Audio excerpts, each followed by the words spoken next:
गीता का 5वां अध्याय श्लोक नंबर 25। लभन्ते ब्रह्म निर्वाण मनुष्य क्षीरा कलमासा चित्रदेवा यथा तमना सर्वभूतेनि रताः। इसका हिंदी अर्थ है, जिनका शरीर मन बुद्धि इंद्रियों में सहित वश में है, जो संपूर्ण प्राणियों के हित में रत है, जिनके संपूर्ण संशय मिट गए हैं, जिनके संपूर्ण दोष नष्ट हो गए हैं, वे विवेक की साधक निर्वाण ब्रह्मा को प्राप्त होते हैं। व्याख्या नित्य सत्य तत्व की प्राप्ति का दृढ़ लक्ष्य होने के कारण साधकों शरीर इंद्रिय मन बुद्धि में वश में करने नहीं पड़ते, परंतु वे स्वाभाविक ही सुगमतापूर्वक उसके वश में हो जाते हैं। वश में होने के कारण इसमें राग द्वेष आदि का दोषों का अभाव हो जाता है और इनके द्वारा होने वाली प्रत्येक क्रिया दूसरों का हित करने वाली हो जाती है। शरीर इंद्रिय मन बुद्धि को अपने और अपने लिए मानते रहने से ही ये अपने वश में नहीं होते और इनमें राग द्वेष काम क्रोध आदि दोष विद्यमान रहते हैं। ये दोष जब तक विद्यमान रहते हैं तब तक साधक स्वयं इनके वश में रहता है। इसलिए साधक को चाहिए कि वे शरीर आदि कभी अपना और अपने लिए न माने। ऐसा मानने से इनकी आग्रह करिता समाप्त हो जाती है और ये वश में हो जाती है। तथा जिनका शरीर इंद्रिय मन बुद्धि में अपनेपन का भाव नहीं है तथा जो इन शरीर आदि कभी अपना शरीर रूप नहीं मानते, ऐसे सावधान साधकों के लिए यथातात्म्य पद आया है। सांख्य योगी की सिद्धि में व्यक्तित्व का अभिमान मुख्य बाधक है। इस व्यक्तित्व के लिए अभिमान को मिटाकर तत्व में अपनी स्वाभाविक स्थिति का अनुभव करने के लिए संपूर्ण प्राणियों को हित का भाव होना आवश्यक है। संपूर्ण प्राणियों को हित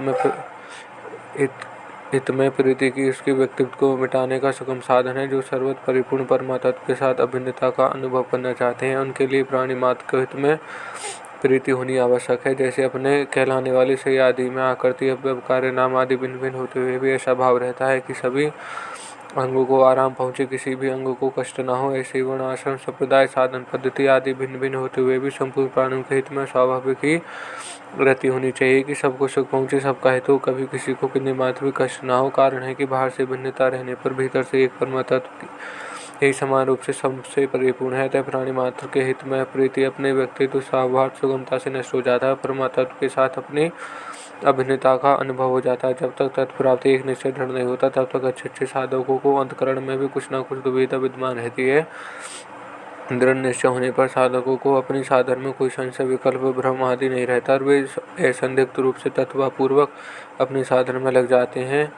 प्रकृति से माना हुआ जो भी संबंध वह सब कलमश है, क्योंकि प्रकृति से माना हुआ संबंध ही संपूर्ण कलमश और अर्थात पापों और दोषों और विकारों का हेतु प्रकृति और उसके लिए कार्य शरीर मन बुद्धि आदि से स्पष्टता अपना अलग अनुभव करके साधन में निर्विकारता स्वयता आ जाती है। ऋषि धातु का अर्थ है ज्ञान। उस ज्ञान वे को महत्व देने वाले ऋषि कहलाते हैं। प्राचीन काल में ऋषियों ने गृहस्थ में रहते हुए परमात्मा को प्राप्त किया था। इस श्लोक में सांसारिक व्यवहार करते हुए ब्रह्म तो सभी को सदा सर्वदा प्राप्त है, पर परिवर्तनशील आदि से अपनी एकता मान लेने के कारण मनुष्य ब्रह्म से विमुख हो जाता है। शरीर आदि उत्पत्ति विनाशील वस्तुओं का संबंध विच्छेद हो जाता है, तो संपूर्ण विकारों और संशयों का नाश होकर सर्वत्र परिपूर्ण ब्रह्म का अनुभव हो जाता है। लभन्ते पद का तात्पर्य है कि जैसे लहरें समुद्र में लीन हो जाती हैं, ऐसे ही सांख्य योगी निर्वाण ब्रह्म में लीन हो जाते हैं। जैसे जल तत्व में समुद्र और लहरें ये दो भेद नहीं है, ऐसे ही निर्वाण ब्रह्मा में आत्मा और परमात्मा ये दो भेद नहीं है। परिशिष्ट लोगों की दृष्टि में ज्ञान योगी दूसरों का हित करता हुआ दिखता है, पर वास्तव में वह दूसरों का हित करता नहीं, फिर तो उसके द्वारा स्वतः स्वाभाविक दूसरों का हित होता है।